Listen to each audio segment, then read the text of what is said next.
guests and visiting Rotarians. Welcome to the 6th Rotary meeting of the Rotary year 2020-2021. Before we start, let's get a few reminders on the housekeeping. All participants will be muted during the presentation and talks. You can use a chat function to communicate with other members. We will inform all when it's time for Q&A, and please use the function raise hand. You don't have to raise your hand. There's a button you can click on Zoom, and you'll be invited to speak. Please ensure you registered your full name and not a nickname, so we can know who is behind. And please switch on your video throughout the session. We'll only take your attendance if your video is switched on all the time. This session will be recorded for record keeping and for club promotion on social media. Please attend throughout the meeting and kindly do not leave only to enter again later. President Dinesh, I hand it over to you now.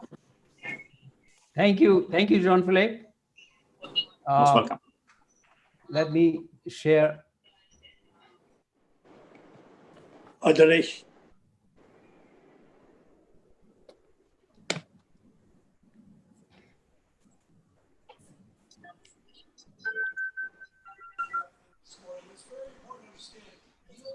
They are all Okay. Yeah.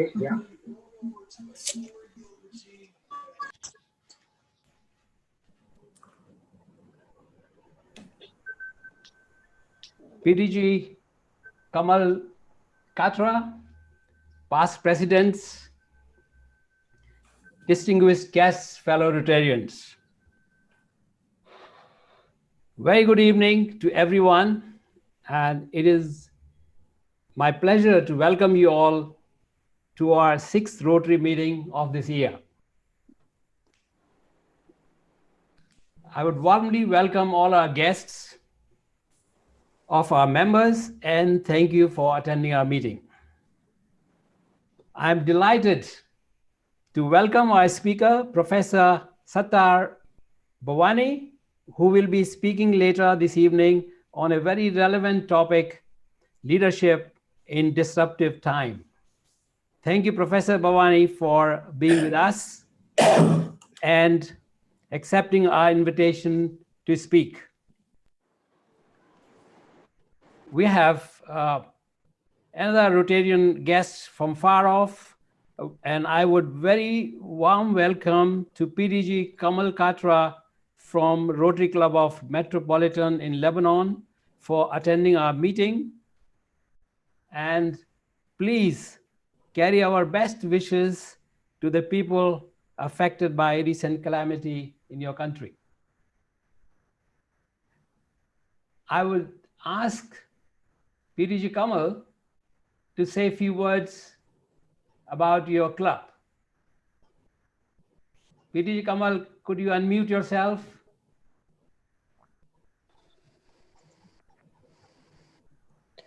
Oh, yes. Can you hear me? Yes. Okay. Good evening, everyone.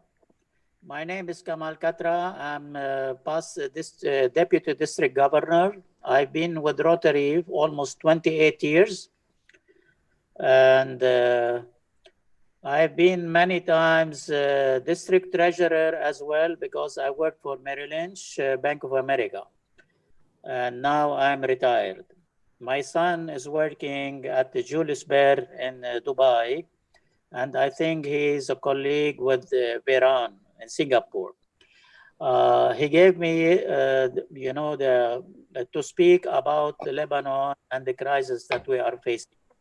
Unfortunately, we were having at the port of Beirut almost 2,750 tons of ammonia.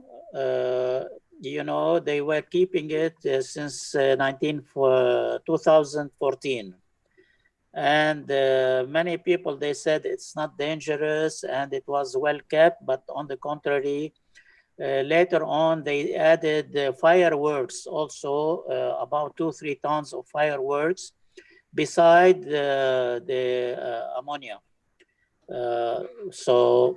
And unfortunately, on the 4th of August, there was a nuclear explosive that took off 15 kilometers of explosive. Houses were destroyed.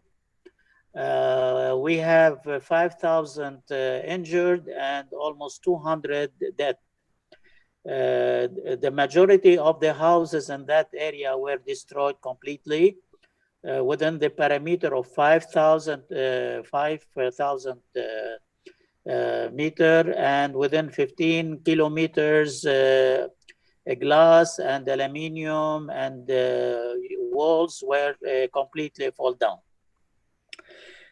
We estimated the loss between 25 to 30 billion US dollars.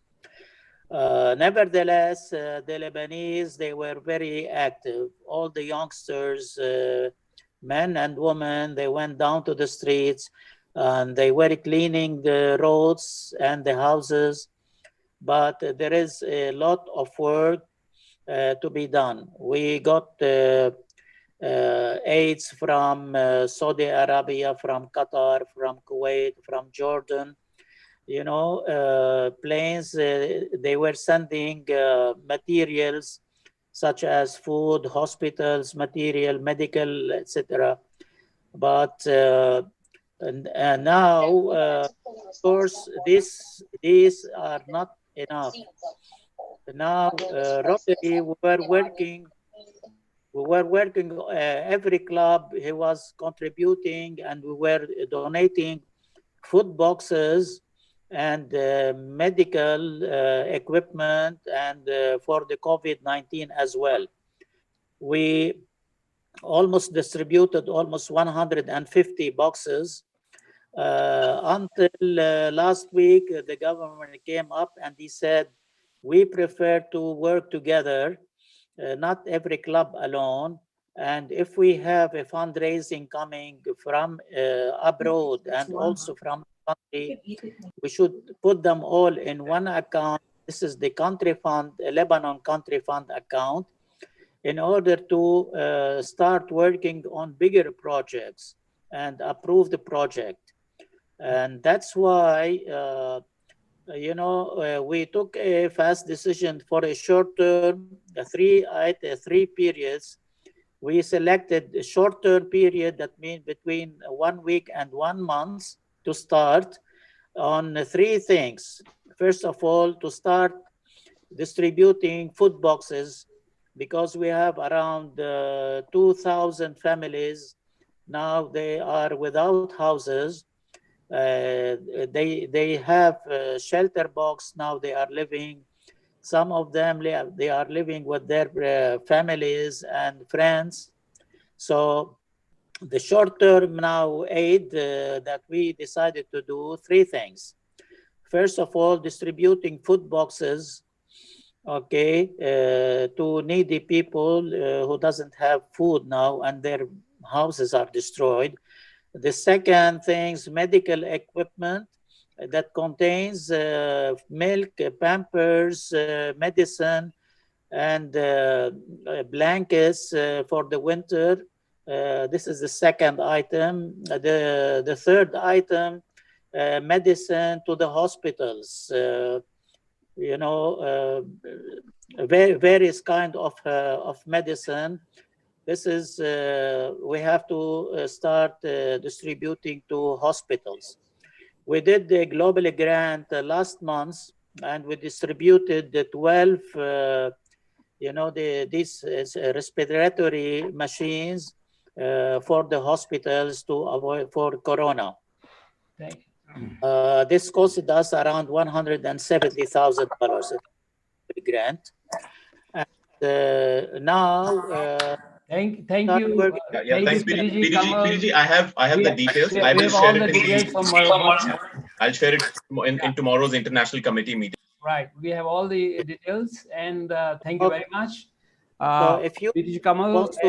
And before we move today's proceedings, it is my pleasure to call upon past President Mohandas Palyat to raise toast for Rotary Club of Metropolitan, together with our great institution, Rotary International. P.P. Mohan, please.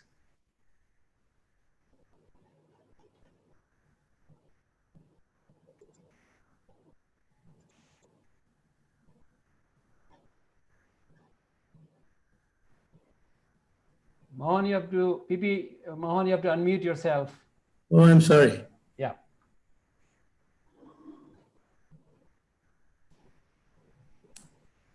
Okay, can you hear? Yes. Yeah, okay. Sorry.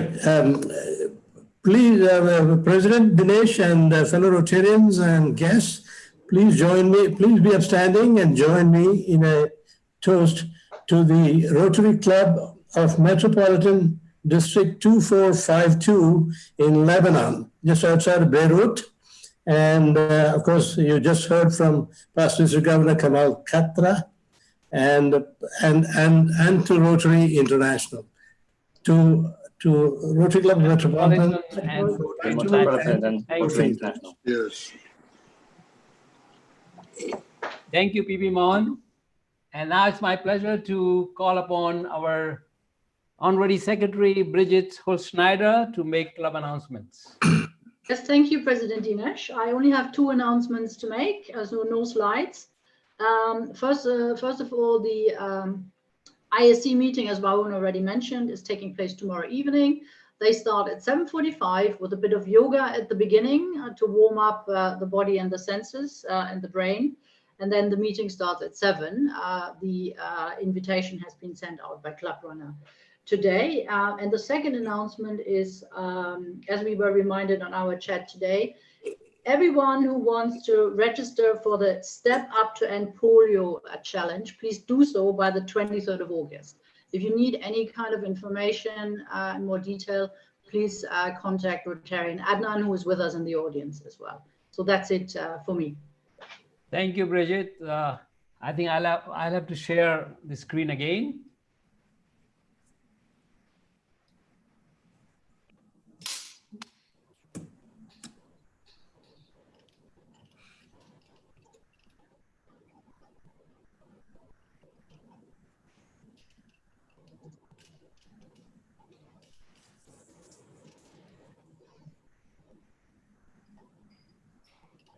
Yeah, this is done.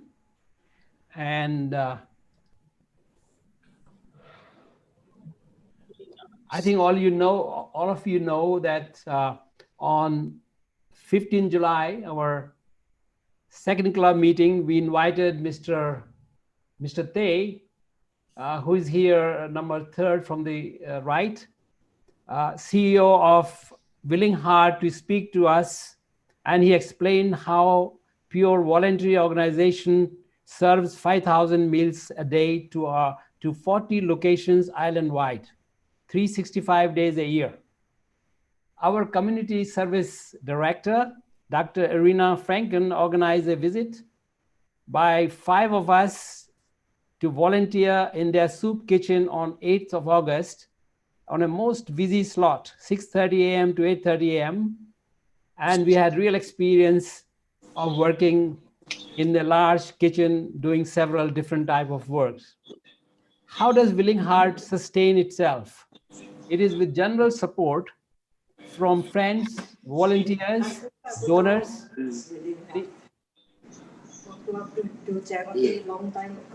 Can we mute? Sorry, I'm back. Donors and anybody who believes in their vision. Two Saturdays in a row with our 20 Rotarians and friends were given 100 hours in food preparation for the needed communities of Singapore. We collected $2,000 and delivered to Mr. Tay Hua to buy vegetables and fruits. We were so impressed with the operation of this service organization, and we are in discussion to assist them in their growth in future. And they have to grow as our population of senior citizens is growing, and also the effect of COVID-19. On the same day, on 15th August, myself together with Dr. Irina deliver 220 masks and to be distributed to the staff of another well-known organization, APSN. And these will be distributed to their staff who lost their job due to COVID-19. APSN, established in 1976, is a social agency providing education for persons with mild intellectual disability. Our Rotary Club is engaged with them for many years and will continue to do so. I thank all our fellow members who took time off and visited these facilities consecutively on 2 Saturdays. Thank you very much. Next, birthday and wedding anniversaries. We have 2 birthday boys celebrating their birthday today, Rotarian Bertrand and Rotarian Andy. Happy birthday. And we also have PDG Dr. Philbert Shane on 20th August. Please join to wish him a very happy birthday. Wedding anniversary, best wishes to Rotarian Tina Teng and her hubby Zhang Ming on 23rd of August. Now we have our Kaifer time. Know your fellow Rotarians. And the fellow Rotarian is Rotarian Adnan Ansari. Rotarian Adnan joined our club on 24th April 2013. Some of our members work very quietly and contribute a lot. Adnan is one of them. Let's hear from him. Adnan. Rotarian Adnan, please. And Rotarian Adnan, I request you to keep 5 to 7 minutes. Thank you. Thank you so much, President Dinesh, for the opportunity. Rightly said, I'm a kind of shy person, but I'll try to make it sweet and short within 5 to 7 minutes because I don't have much to say actually. Let me share my screen so it will help me to follow the guidelines from Secretary Brigitte.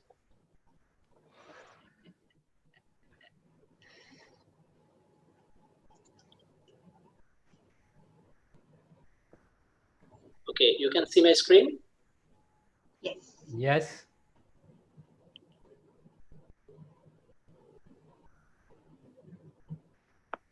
You need to make one slide at a time.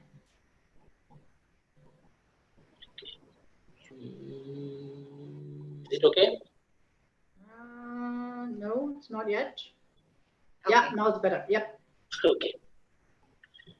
Okay, good evening, PDG, past presidents, fellow Rotarians, guests, and fellow members. A very good evening to you and welcome to our meeting. My name is Adnan Ahmed Ansari.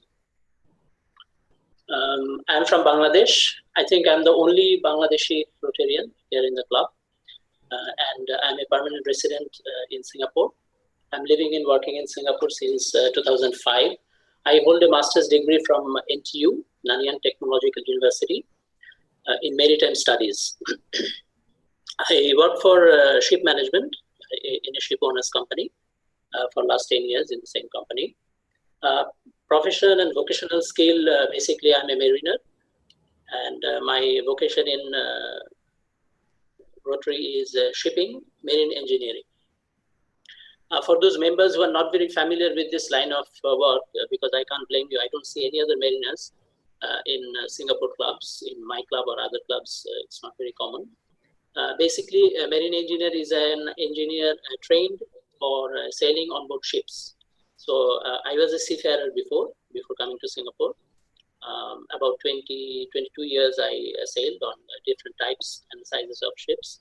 And I have been to many places, almost all the continents of this globe. Suresh, you want to talk to me? I was trained as a marine engineer in Chittagong Marine Academy, Bangladesh. Later, I studied in South Tyneside College, Maritime College in UK, and eventually landed up in Singapore and did my master's in maritime studies in NTU, Nanyang Technological University as well. How did I come to Rotary? Actually, I was introduced by one of the past presidents from Rotary Club of Dhaka North, past president Mehboob Chaudhry. He used to visit Singapore quite often, and he introduced me to Rotary. And I'm eternally grateful to my Rotary guru, past president Jimmy. I don't know whether he's on board today or not, but he opened the doors for me to the Raffles Room in Tanglin Club. I really miss the grand and traditional ambience of Tanglin Club lunch meetings. As President Dinesh already put in the introduction, I'm here since 2013 during PP Jimmy's year. I try to engage myself in ISC, YSC, and CSC projects since my induction. And very recently, I got involved in the first Global Ground project with Bangladesh. Also, to highlight to you, during this COVID-19 pandemic, with the help of Pp Lipki and Pp Tapan Rao, I managed to gather a group of volunteers on behalf of Rotary Club of Singapore. Even Tapan also, Pp Tapan also volunteered to help COVID-19 patients. As you know, during this pandemic, hundreds of thousands of workers were affected by this virus in Singapore particularly, and they were all quarantined and locked up in the dormitories. And our Singaporean doctors had a really difficult time to communicate with them because most of the workers, they cannot speak good English when it comes to medical treatment. So this group of volunteers, Rotarians and their friends and families, even my wife Zini also volunteered. And I was working online on WhatsApp call and video calls with Singapore doctors in Changi General Hospital to interpret in Bengali to treat these worker patients. And from my experience, I can tell you it was really a rewarding experience, and 2 of the patients got released in a couple of weeks. I also performed as the director of YSC, Youth Service Committee, on past President Gary Taylor's board.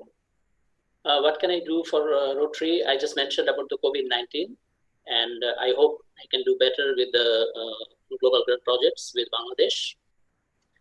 Other involvement in social activities, even before coming to Rotary, I was cultural secretary for Singapore Bangladesh Society, which is the largest non-profit organization for Bangladeshi migrants here in Singapore. And I am also a strong supporter for PSD, Program for Sustainable Development. It's an NGO in Dhaka. We run a school, fully free school, primary school for children from the slums. You know, Dhaka city, it's a very densely populated metropolitan city, and a lot of people are coming from the outside of the city to work and live there, and their children are not getting education. They're living in the slums and getting into a lot of antisocial activities, drugs, and all these problems.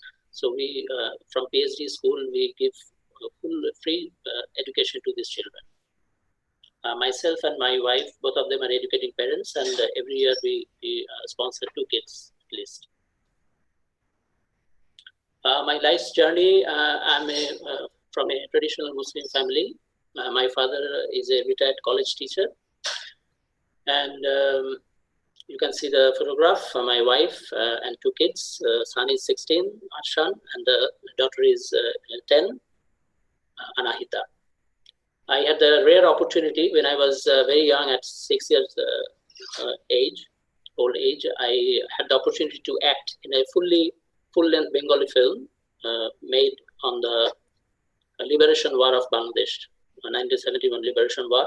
And eventually I got the best film actor, child actor award. You can see I'm not bluffing, just to prove the trophy is there.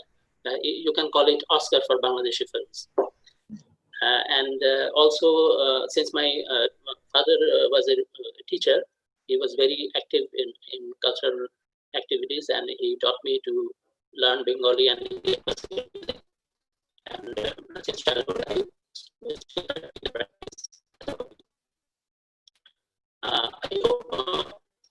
you got a glance of my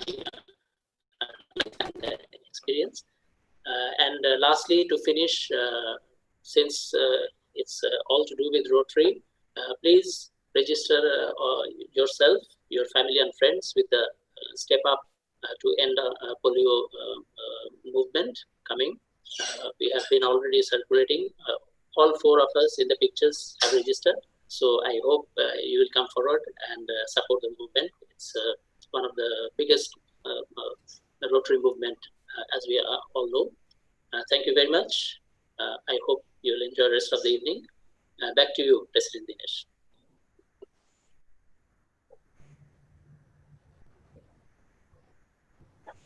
Dinesh, you need to unmute yourself. Dinesh?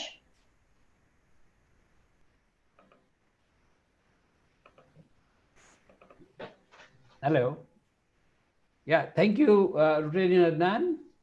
And I think we have to find another time to hear your singing. And I'm told that Adnan was entertaining the workers with his singing during this COVID-19. Thank you very much. And now is the moment we are waiting for our speaker, Professor Sattar Bawany, and to introduce him, may I call upon Ppt Parlita. And before Parlita comes in, I have to just give me another few seconds. I would like to welcome PTG Andre, who has just joined in. Thank you, PTG, for joining us. And Very now, good evening. Yes, you're here. Thank you. And I'll call upon Parlita, please. Okay. Thank you very much, President Dinesh, my PDG, Andre Zaharto, PDG Kamal, distinguished guests, fellow Rotarians. It gives me great pleasure to introduce an old colleague in the HR profession, Professor Sattar Bawany. I've known Sattar for over 30 years now, since my PA consulting days, when he used to run DBM Asia Pacific. His 30 years of international business management experience include executive coaching, group facilitation, leadership development with global consulting firms such as Mercer's, Hay Group, and Korn Ferry. Professor Sattar is now the Chief Executive Officer of Disruptive Leadership Institute and concurrently the CEO and C-suite Master Executive Coach of the Center for Executive Education. He is a professor of practice with PPA IPE School of Management in Paris for Executive MBA in Digital Transformation Program. He's also an adjunct professor of strategy with the Paris Graduate School of Management and used to be with Curtin Graduate School. A big feather in his cap was his award as Executive of the Year Human Resource Consulting at the Singapore Business Review Management Excellence Awards last year. An accomplished author, Professor Sattar has published extensive series of articles on knowledge management and leadership transition. In 2019, he published a book called Transforming the Next Generation of Leaders for the Fourth Industrial Revolution era. This was well received and adopted globally by academic institutions. Just recently, he released the second book, which is the topic of his talk today, Leadership in Disruptive Times. Published in New York, it is available in Amazon and other online bookstores. This has been endorsed by CEOs, business leaders, and global thought leaders all around the world. His 25-minute talk tonight is certainly not enough to see the nuts and bolts of what he's talking about. So let us all get hold of his book as soon as we can. Fellow Rotarians and friends, let us welcome Professor Sattar Bawany. Sattar. Thank you, Palita. Well, okay, I'll just share the slide. So first of all, thank you, Suresh, Bridget, and Dinesh for inviting me to be here and to share with you some insights into the world of disruptive times, what we are going through today. And interesting. I've been talking to Suresh actually over the years. He's been trying to get me to come and talk, and but to find a topic that is so compelling that I could share with all of you that today, because of what is happening worldwide because of the pandemic and also the push for digital transformation. And I'm going to talk about disruption, and this is the topic, the title of my book. I believe are you all able to see? Let me see whether,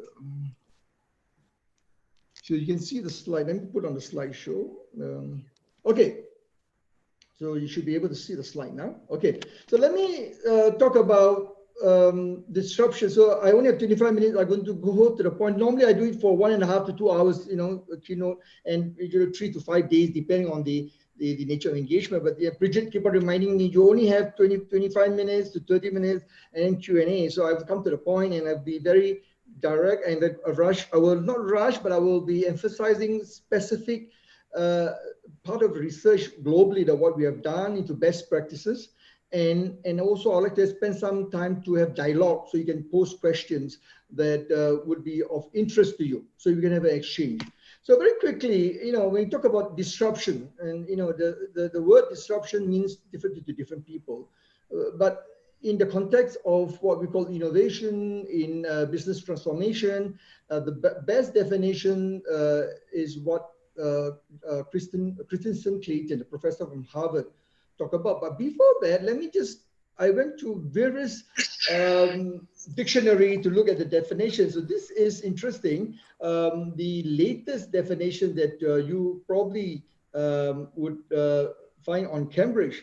This is a revised definition. They have changed over the years. And this is interesting. He said disruption is the action of completely changing the traditional way that an industry or market operate by using new methods or technology. The word technology has been included over the last 5 to 6 years because, and also by right, not only technology, we're talking about disruption can happen due to, for example, climate change, which is not being discussed, but we can expect that to be there will be a fundamental shift in the way we do business in the next 20 to 30 years. So we need to be prepared. There will be disruption due to the workforce transformation because of the multi-generational shift with the Gen Z or digital natives coming into the workforce, because of the expectations, the way the future of work is going to be very different. So again, that is also a disruption, because of the generational shift. And of course, today, as we speak, the pandemic, is unexpected. But to be fair, Bill Gates, predicted in 2015 that there would be, at that time we were talking about Ebola, and also the bird flu. We are very fortunate. The bird flu has been well contained by China, Vietnam, many other countries, but that could be far much more worse than COVID-19 if it's not being managed appropriately. So I want to focus, because a request from the organizers, for me to talk about digital transformation. So in my book, I have two disruptive forces. One is I'm talking about the digital revolution, which I'm going to talk about, and also the COVID-19, the pandemic. And they are related because of due to the pandemic, the push for the digital revolution at the workplace has now been in the forefront. Many organizations have put things on hold, and many, especially SME, many small, medium enterprise, and actually micro SME are impacted very badly. And now people are scrambling, trying to put in place the digital transformation initiative. So when we talk about digital transformation, one of the book that I would highly recommend, that is being recommended by Andy Grove of Intel, Bill Gates. If you look at the technology companies, most of them would rely on this book called The Innovator's Dilemma by Clayton Christensen, who passed away recently, early part of the year. And Clayton defined it as a disruptive innovation is a process by which a product or service takes root initially in a very simple way, in a very, from a small, market or market segment, and then evolve into displacing the entrenched competitors. And some of this example, probably between Netflix and Blockbuster, for example, how Netflix disrupted Blockbuster, and how, if you look at DBS Bank, and how DBS Bank has disrupted, the digital banking and working on against the platform organization like Tencent, Alibaba in China. Then those are not their direct competitors, but they're not the bank. And I will talk about that, about Piyush Gupta, a remarkable leader, and how he transformed. Okay, so that's a disruptive innovation, because the technology is shifting. If you look at the technology, cloud computing, advanced internet technology, machine learning, if you look at cloud computing, 3D printing, renewable energy, all the disruptive forces are coming in place. It was predicted about 10, 15 years ago, and now it's already in place. Blockchain is a reality in every aspect of in the supply chain, physical distribution, logistics. So we can expect all this advanced technology, a driverless car, what Google, Tesla, and it's going to be, things of very, very common. In Singapore, it's being tested in the universities, and very soon it's going to be something very common in the next 5 to 10 years. So the question is, are we ready for it? The challenge is, how do we transform ourselves as leaders and our organization? So first, we need to transform ourselves, and I'll talk about that because of the disruptive mentality that needs to be, it needs to be re-examined, the way we think, how do we look at business, how we disrupt our competitors' business, and this is something that needs to be changed, our mental model, and I'll talk about that, the disruptive mental agility competency. Now, so what I did in the book, I came out with something called Leadership 4.0. And Leadership 4.0 is about what I coined the term, about ability to demonstrate as leaders. We need to demonstrate what we call disruptive digital leadership. Now, what are these? And I will go into in depth in a short while, the 6 competencies. But the disruptive digital leadership is all about the ability for us to demonstrate those competencies that are critical in building and engaging a high-performing team and driving a culture of customer centricity or customer obsession through innovation. So that is what it's all about. So it's about a set of competencies. So what are these competencies? Number one is about, as I said earlier, about disruptive mentality. Okay. Now, basically, you're talking about shifting your mental model, looking at, a good example is people always talk about, critical thinking. You need to think outside the box. Here, in the disruptive mental agility or disruptive mentality, we are saying that there should not be a box. So you should forget about box. You should look at every aspect of your business. You need to examine every element, every whether marketing, sales, finance, operation, every aspect of the business with customer centricity as a cornerstone of your strategy.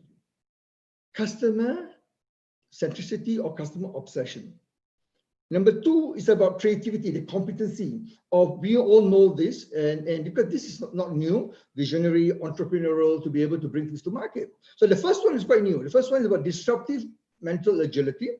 The third one is interesting. The third one is about cognitive readiness, leveraging on what we call the critical thinking, plus emotional social intelligence to be able to drive success in leading your team. It's about mental agility. It's about creating new solutions, trying to find new ways of doing things, not necessarily totally new, but finding new application for existing product, or finding new markets to be able to deliver your system. So there are different ways of working. So it's about mental, cognitive readiness, shifting your mental model, ability to connect the dots. So it's about strategic thinking, because you need to connect the dots. At the same time, you need to have intuition, gut feeling. So you cannot do away with your gut feeling. And that's very important, but we always tend to see them as mutually exclusive. No. So you need to rely on data. You need to rely on predictive analysis using big data. Yeah, that's important. And of course, machine learning, AI and machine learning to be able to help you to make decisions.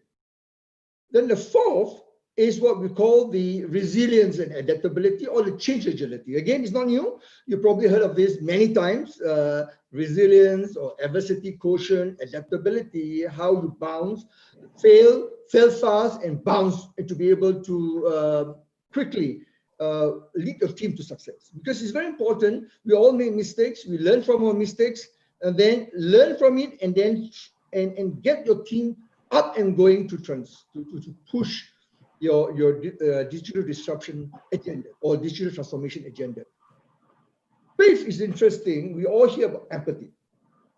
Empathy, social skills, what we call the people agility. And now, in today, in the digital revolution, Satya Nadella, the guy on the left, the top, you see on the globe, Satya Nadella is the CEO of Microsoft Inc. He is the third CEO after Bill Gates and Steve Ballmer, the greatest CEO ever. In my book, I talk about a case study about how he has transformed Microsoft to be where he is today, and to be one of the most valuable brand within 5 years of taking over as CEO from Steve Ballmer. Bill Gates is an excellent, is a strategist, very innovative. And Steve Ballmer is a commercial guy, driving for success, commercial excellence. Here you have a guy, Satya Nadella, the third CEO, is all-rounder. Why? He demonstrates all 6 competencies. And number 5, and he make it very clear, he says that a CEO, if you are a CEO, irrespective of the technology, any industry, if you do not, or you're not able to demonstrate empathy for your customers, because you need to be innovative driven, you need to understand the customer pain. You need to understand what are the challenges using design thinking methodology, and to be able to work with your team. You need to have empathy for your team, your digital transformation team, your day-to-day, whoever you work with. So he adopted, which I call the Ppt philosophy, people over process and technology. In the book, again, I went through, I explained in depth the Ppt.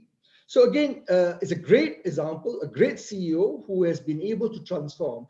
And everyone who has met him, he touched the life. See, he's one person. When you walk into the room, when you speak to him, and from my friends who have worked in Microsoft, and I have yet to meet him in person, because trying to get opportunity to see him when he comes to Singapore or in the region. But I've attended a lot of virtual conferences, and when he delivered, one thing very clear: he's connected with you, even for those individuals who work within Microsoft, in Redmond, Washington. He's able to see you as an individual, and he understands you. That is what you feel so connected, not because you want to work for him, not because you have to work for him, but because you want to work for him. And it's very different from Steve Jobs, another legendary CEO who is number one, very disruptive mentality, very visionary, very highly, 1, 2, 3, and 4, but lack of number 5. Steve Jobs doesn't have that ability to have the empathy, the social skills. And lastly, 6, driving for success. So you need to achieve success. At the end of the day, it's all about results. All right. So you look at all these 6. So if you want to be able to drive a digital transformation of the future, and the pandemic, the COVID-19 pandemic is now pushing organizations to put in the forefront their digital transformation as a core strategy moving forward. The pandemic will be over. The pre-COVID days, many economists looking at within 3 years, pre-COVID. So with the again, with the vaccine in my book, I talk about the VUCA, volatility, uncertainty, complexity, ambiguity of the COVID-19, the pandemic. There's a lot of things unknown. Every single day you see things in the news about what is happening, the mutation, the evolution of the virus, about the vaccine, whether, how long will it take? So a lot of things are unknown. But generally, we will expect around 3 years before we can see things back to pre-COVID. Now, what does it mean? Do we have to wait until 3 years? No, now's the time. Now's the time for you to get your organization ready if you have not done so. And how do you transform? And that is very important. The guy at the bottom, you see the two guys there at the bottom. On the left is Jack Ma for Alibaba. On the right is Howard Schultz, former chairman of Starbucks, another legendary CEO who transformed Starbucks using digital transformation. They call it the marketing flywheel concept, and how they use customer centricity, customer loyalty, using their program, the flywheel program, to integrate different aspects of their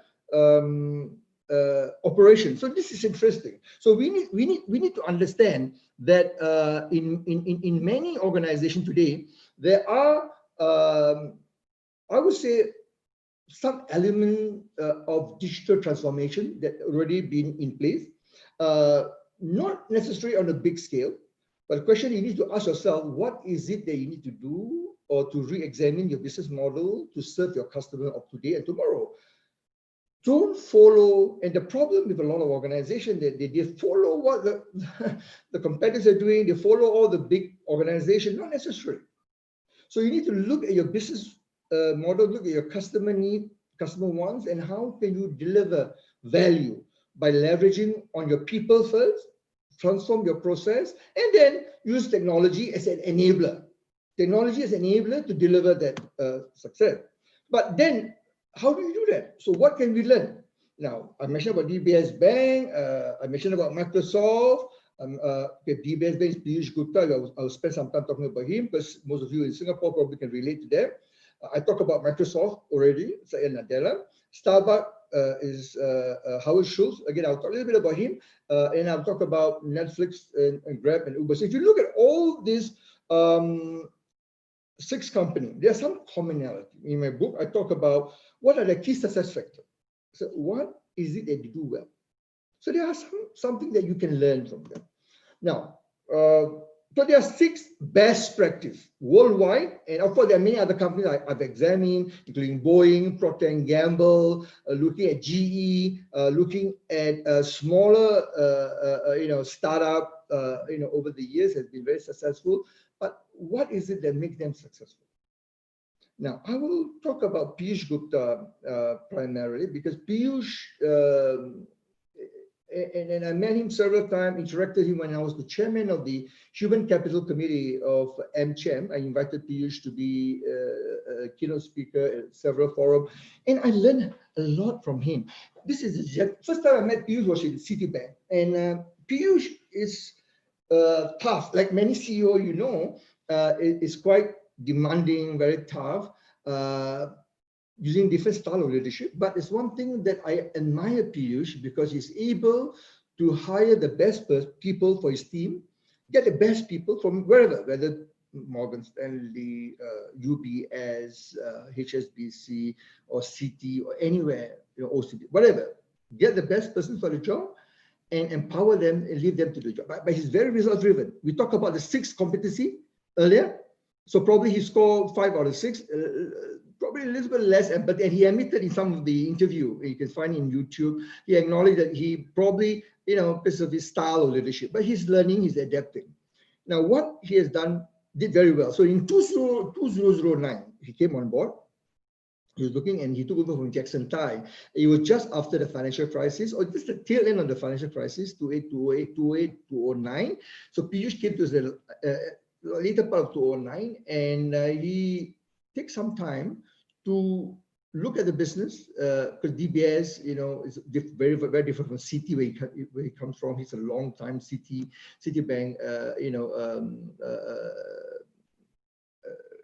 employee, person who has been into the culture, the Citibank. So he tried to understand DBS. So he spent time. I tell you a story. So first 1 week, at that time, not many staff have seen him because, he's not on 209, not social media, you don't see that much being used. So, but he went to the POSB, a bank that's owned by DBS, and he queued up with the customers, depositor, the elderly, and the POSB is in the heartland. So he went and queued up and listened. Now this is interesting. Listen to this. He asked the people in front of him, so how long you been banking? What is it you like about this bank? What is it you don't like? He listened and he engaged them. And then he goes to other branches. He goes around for a few days, try to have a good sense of walking around the ground. How many CEO does that? That is the biggest problem today as a master executive coach, as a C-suite executive coach. And I found a lot of my clients, they do not know what's happening. And usually they're the last person to know what's happening because they do not connect to the ground. So this is about empathy, about ability to connect, about customer obsession. So that's number 2 that he demonstrated. So let's talk about number 1. When he came on 209 towards the end, then he looked at Alibaba. He looks at Tencent, all the platform companies in China evolved, and they're providing funding to their customers. And he was saying to himself, look, our competitors are not the UOB, OCBC, HSBC, UBS, whatever, American, all the banks. No. The biggest threat to DPS is this platform company, Tencent, Alibaba, who's going to fund the purchase, who typically will use the credit card, will fund through, go to the bank. But all these companies are disrupting the financial services space. So he went to the board. And he shared his view and said, look, give me funding. I want to transform. And the board said, okay, I will give you initial 300 million. So they give him the money. And he came up with the number 1 called the digital vision, the transformation agenda. He got the best CIO. He got the best CTO. He got his private banking, colleague formerly from City, and a group of people that he has worked before. So it's very clear what he wants to do. The board sign off. That's number 1. Number 2, as I said, he's very customer obsession. He knows the customer, who the segment is going after. You know what the customer wants through design thinking. They use a lot of design thinking methodology to go and look at the customer pain. And number 3, they decide to empower. So empowerment in a very big way. It's a 26,000 employee. Yeah, when he came in, 26,000. Now it's about slightly more. They have not gone through any downsizing yet, but it's about 26 to 27,000. So what he did was he empowered the team. He decided to structure the organization in such a way that allow people to operate independently and give them the responsibility, but he expects results. So the structure followed the strategy, and the culture, or what you call the digital-driven culture. Empowerment, clarity in terms of role and responsibility, rapid decision making. The culture is very fast going, everything done quickly. Not that the legacy DBS you hear, typical, the government, banking, and so on. So he removed all this impediment and giving people the empowerment. And clear communication. So he will communicate to his leadership team. He will communicate to he has town hall, he has newsletter, he reach out and people can access to him, and he makes sure that the clarity, or what we call the line of sight, whatever communication has been, he shares his team, and this will be communicated by down the line. So everyone will have received the same information. Number 5 is about using a big data, predictive tools, analysis to solve problems. So it's about what we call rapid decision making. Quick, because the customers cannot afford to wait. So they do things quickly using customer insights, information that they got from survey, from their e-banking platform. So they get all the information which they help them to develop strategy. And lastly, this is very important. it's about having the right leader. So you have the CIO, CTO, Chief Information Officer, Chief Technology Officer, CXO, Chief Innovation Officer, and many other role that is instrumental in driving success for the digital transformation. And train them, upskill, reskill, and there are people who cannot perform. There are people who does not fit into this new culture and able to find new roles. And you see in DBS today, some of the talent, because of the branch, they're slowly scaling down. And what happened, you find them become live, in some of the places in shopping centers and all that, they have already called a virtual bank, virtual center where you can go in and talk to the teller who's now on the other side, who, can transact and, you can ask questions and a lot of things has been changed by using technology. Now, what Piyush did right, as I said, is to understand the PPT, the people, process, and technology. Now, this is an excellent example in my book. It's a whole chapter, chapter 5, and I talk about DBS, about the culture, the impediment, the barriers, the problem they face, how they transform, how Piyush developed the team. And the other company I also talk about a little bit in chapter 1 is about, Grab. You see the guy there, you see the Anthony and his co-founder, both from Harvard Business School. He had to come back, and, Anthony Tan is part of the, the Tan Chong family, who he has an idea and how to be able to bring, disrupt the taxi industry. But looking at Uber, Uber was the market leader. Uber was doing very well. Uber disrupt the taxi by making it easily accessible using the app, using again AI to be able to create that ability to connect the customer. And then again, I won't go to that. And then interesting, Uber disrupt the taxi industry, and Uber themselves been disrupted by Grab. And the rest is history.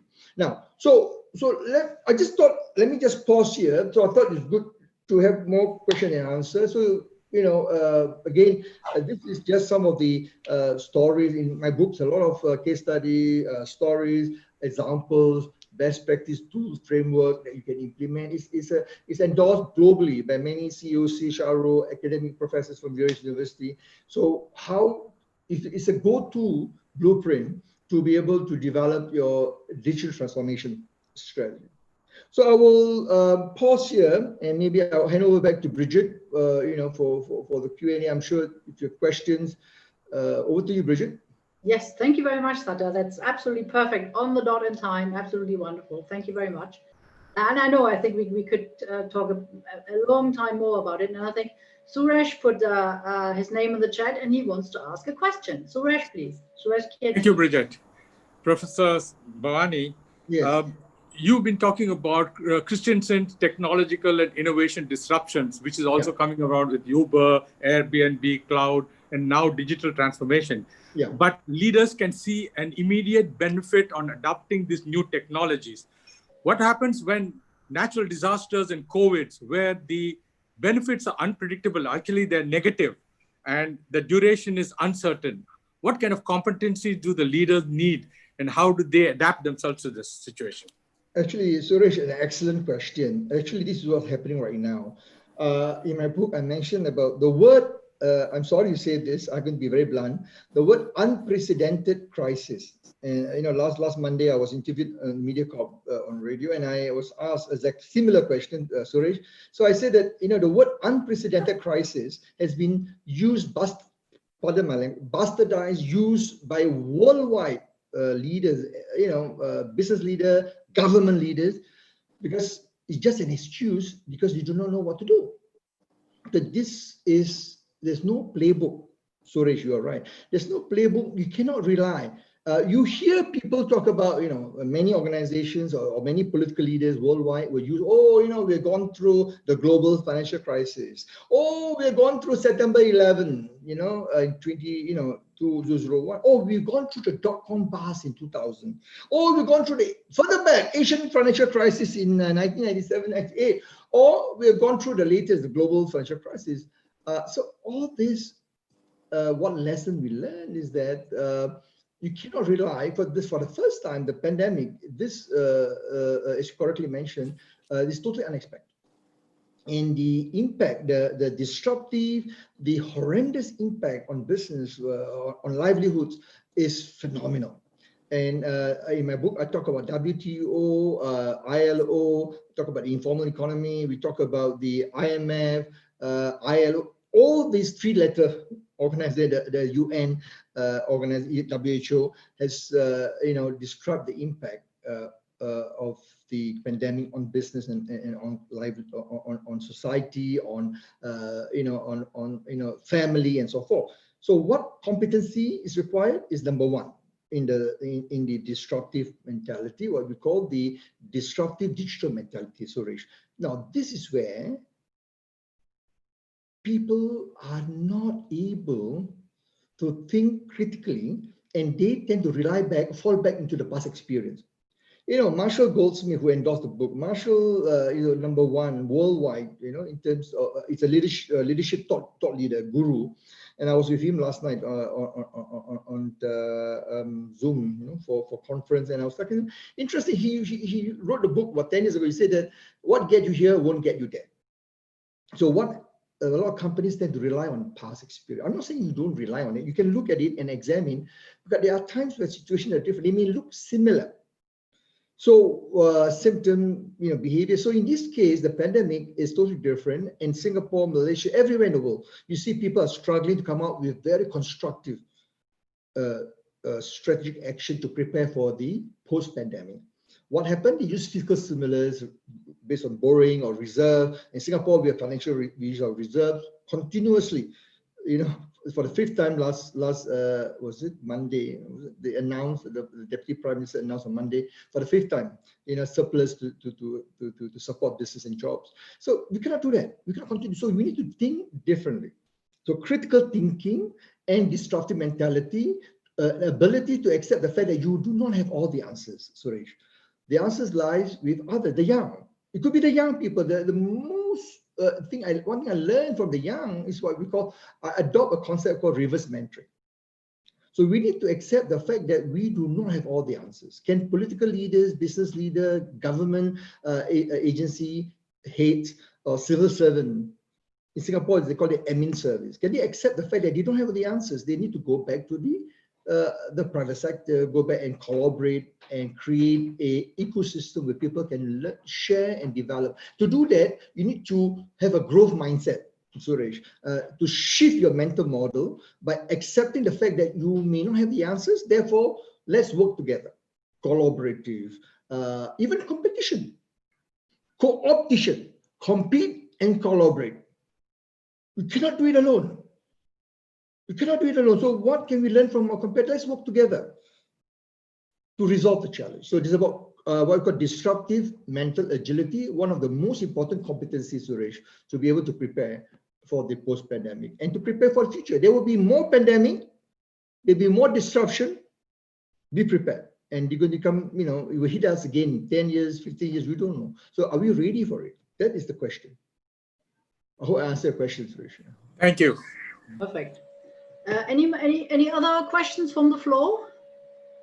I don't have anything in the chat, so maybe I can ask, because I mean we are in Singapore, and I think Singapore has been known being very skills driven, very much sort of fact learning driven. What you basically share with us now is mindset, and mindset is personality, is character, is adaptability. Is this teachable? I mean, I think people are at the moment thrown into something, as you say, they've never experienced. So we talk about mental well-being, and some people struggle, and then again, the necessity to continue and to move on and to perform. I think that's a conundrum in a way, particularly I would say in Singapore kind of circumstances. Bridget, you're absolutely right. The thing about Singapore, the younger generation, I mean, if you look at the baby boomers, the traditionalists, those born before the America generation, both before 65, and those born between 65 to 1980, because the education system has been always about not able to create that climate that make people to think. And actually, Tharman Shanmugaratnam, our coordinating minister, who was at one point in time, about 18 years ago, when he was the education minister, he came out with this thinking schools, learning nation, and to help students of the future, leaders of the future, from primary school, secondary school, institution higher learning, to create this critical thinking. Now, at that time, it's fine. Critical thinking is ability to find new ways and to shift your mental model. But in today's context, Bridget, it's not enough to have critical thinking. So you need to have a suite of competency. I call it cognitive readiness, based on research by EDA, Executive Development Associate, my partners in the US. So it's not only critical thinking. You must have what we call, as I mentioned earlier, the ability to connect the dots, strategic thinking. Okay, and you must be able to have that being present, means mindfulness. Very important, because a lot of chaos, a lot of things are happening. So be focused, be mindful, and you must be able to respond quickly. Rapid response. So it's not about, we take time, you respond, when we wait for the head office. No, you must respond very quickly. So this collective readiness, Bridget, the difference that today we need to help our leaders, our people, our employee to reskill. Whatever you learn, all of us here in this room, all of us here participating in this forum, whatever we've learned in university, and I can tell you, 90% what you've learned in your MBA or your bachelor's has no longer relevance in today's context. 80 to 90%. The question is this: what are you going to do to reskill, upskill, to be able to prepare yourself first? Forget about your team. If you are not able to demonstrate the growth mindset yourself, that you need to change, you need to be the person, be the change agent, and demonstrate that I'm prepared to do it. So better, all of you better be prepared as well. So take care of yourself, lead yourself first, lead your team, then you can lead the organization. So if you are not able to lead yourself, you're not able to shift your mental model, then you are not going to be successful. So it's not about title. And this is the thing, last week when I was doing the similar, webinar, the topic is, what is a leader? The question was asked, what is a leader? A leader, in today's in the pandemic or in any organization, a leader is not someone who holds the title of a CEO, a director, GM, MD, manager. No. Those are managerial titles. A leader is one who's able to impact and influence others, stakeholders, followers, to do things that you want them to do, not because they have to do it, but because they want to do it. To do that, anyone can be a leader. Anyone, doesn't have to be a manager. For example, let me give you an example. One of my clients in Malaysia, there was, the pandemic, when it happened, the first few days of the MCO. The MCO is the Movement Control Order in Malaysia. It's like a circuit breaker in Singapore, or we've got the lockdown. It's a part of social distancing, and people have to work from home.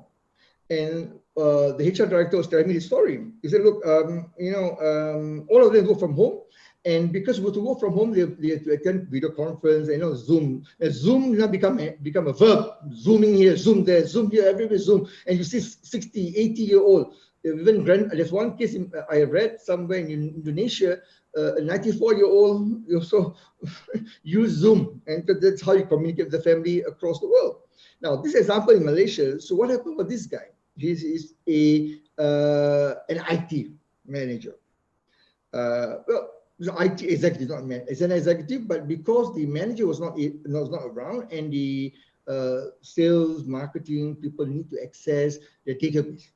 Yeah, the database, because they will work from home, because they need security protocol access and all that. Usually the process is you need to go, you need to go and apply, submit your usual, application. It will take you about 1 to 2 days before your approval. And here's where an example, very interesting example, because they need to serve the customer. The customer is the government. And this guy's an executive. He's very junior, probably one of the lowest rank. He take the initiative because the salespeople are pushing. There's no answer from his boss. The boss probably attend to other BCP, business continuity planning implementation. And this guy take the initiative to access and approve the information is very critical now, because this is where the empowerment comes in, the growth mindset comes in, because the customer is the government, and the government need those information from the salespeople, and they need to supply, and the salesman, head of the sales, pushing, head of IT should not be contacted, and this guy is an executive, IT executive, take the initiative, go and get access to information, and ensure the salespeople have what it takes to serve the customer. Now, this is what customer centricity and customer obsession is all about. It's a result the customer. Sorry, Professor, to interrupt. I think PDG Andre, one of our guests, has a question as well. I think we should ask him just to also ask his question before we have to wrap up. PDG Andre.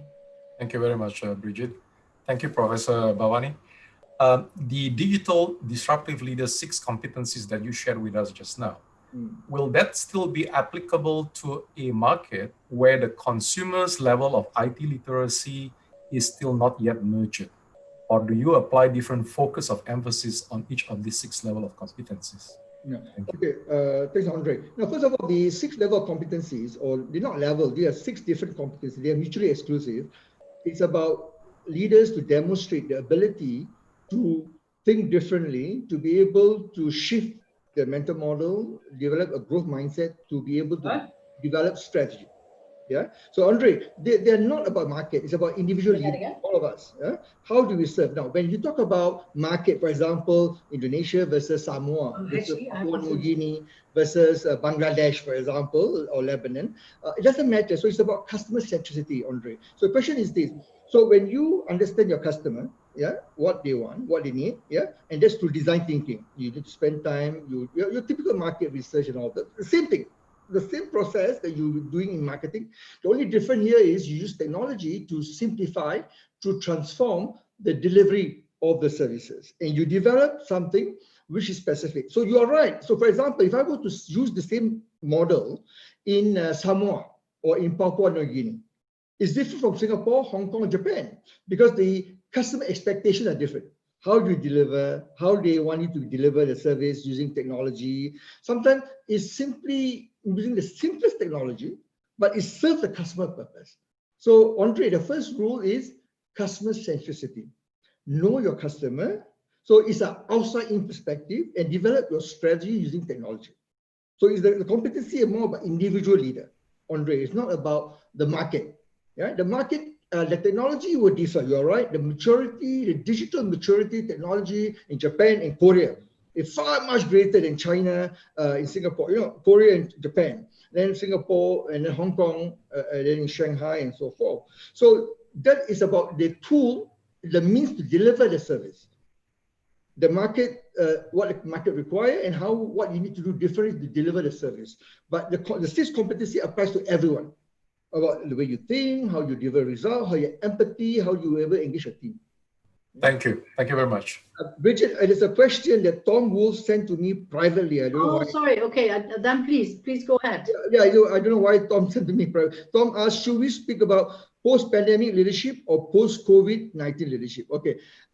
Tom, the pandemic is synonymous with, of course, the COVID-19. But of course, COVID-19 is only one of the pandemic. We can expect, we're talking about post-pandemic, we're talking about the pre-COVID days, In other words, how do we get ourselves ready when the market recovers?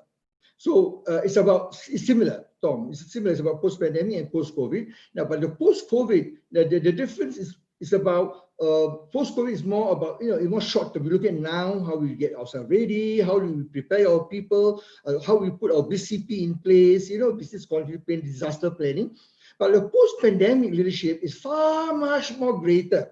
Looking at a horizon about 5-10 years, and how do you transform the organization to be ready for the future of work, which is going to be 2025 to 2035. So what is the future of work looks like? It's about using advanced robotics, using advanced machine learning. So how do you advance AI to help you to make decisions help you to transform your, deliver value to your customer, and most important, how do you create a culture that would allow you to be sustainable for a very long time. Now, but the rule of the game is, remember this, you need to, because of the hyper-competitive rivalry in the digital revolution, you need to continuously reassess, reinvent yourself every single day. Now, what do I mean by that? Because you do not know who's your nearest competitor. The technology has allowed companies like Airbnb, the largest player in the hotel accommodation who doesn't own a hotel. If you look at Alibaba, the largest platform provider who doesn't own any inventory, C2C. So what I'm trying to say is that technology is shift or going to transform the way how you deliver, how you deliver value to your customer. So that means you need to reinvent every single day. And last thing, be prepared. Be prepared to shift or to let go or to discard. And I'm going to tell you this, many people do not agree and may find it difficult.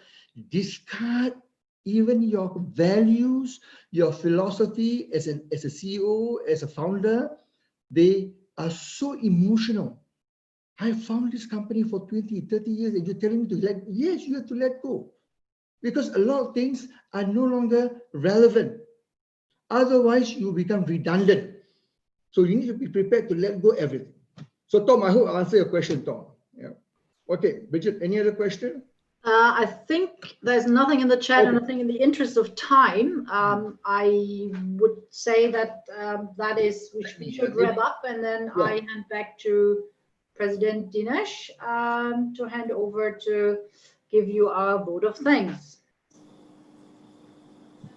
Dinesh, you need to unmute yourself.